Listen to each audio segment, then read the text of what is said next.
third year. Can you solve this Olympiad question without making a mistake? Let's solve it step by step. The question says how many different integer values of x satisfy square root x square minus 9 less than or equal square root 7. And we have option A, B, C, D and E. Pause the video for 10 seconds and try solving it yourself. Student, before solving any square root inequality, remember one golden rule. The expression inside every square root must be non-negative. So x square minus 9 must be non-negative.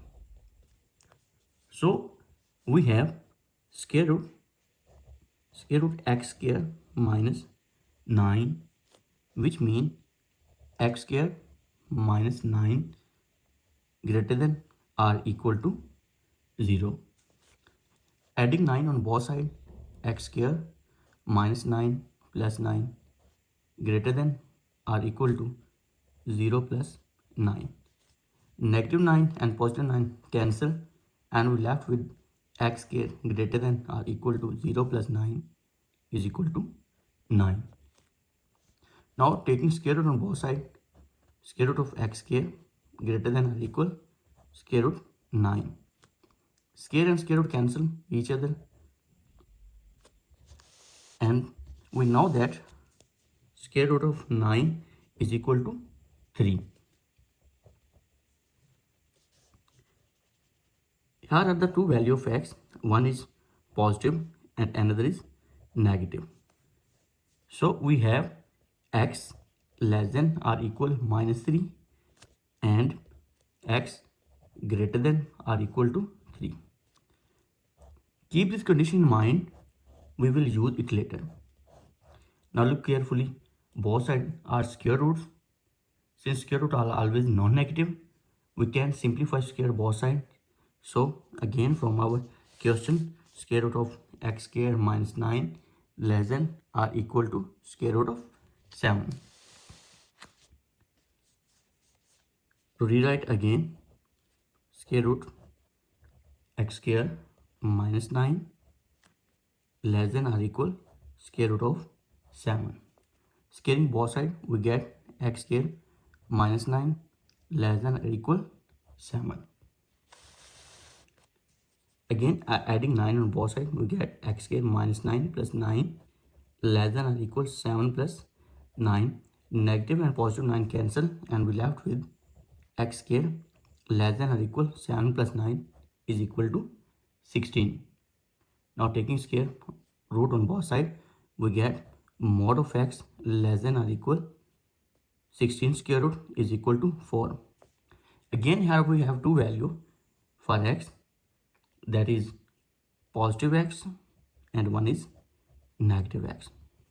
So we are left with minus 4 less than or equal x less than or equal 4. Now we combine the two conditions.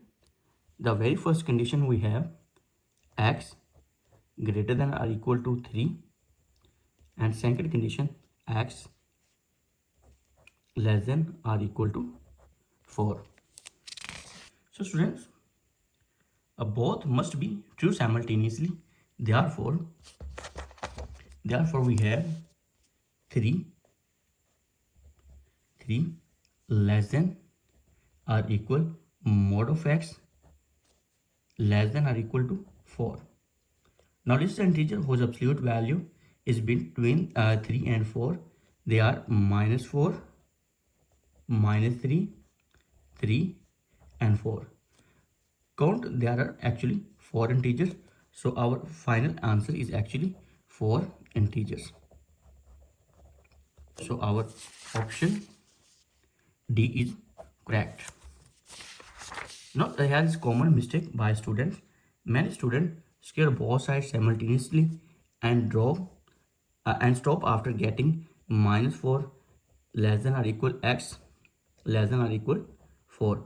Then they count minus 4, minus 3, minus 2, minus 1, 0, 1, 2, 3 and 4, which give 9 answer, which is actually wrong. This is incorrect because they forget the domain condition, which is x square minus 9 less than or greater than 0. Always check the domain first whenever a square root is involved. Okay student, if you enjoy this Olympiad problem and want more challenging mathematics question explained in the easiest ways, don't forget to like, subscribe and turn on the notification bell. See you in the next Olympiad challenge.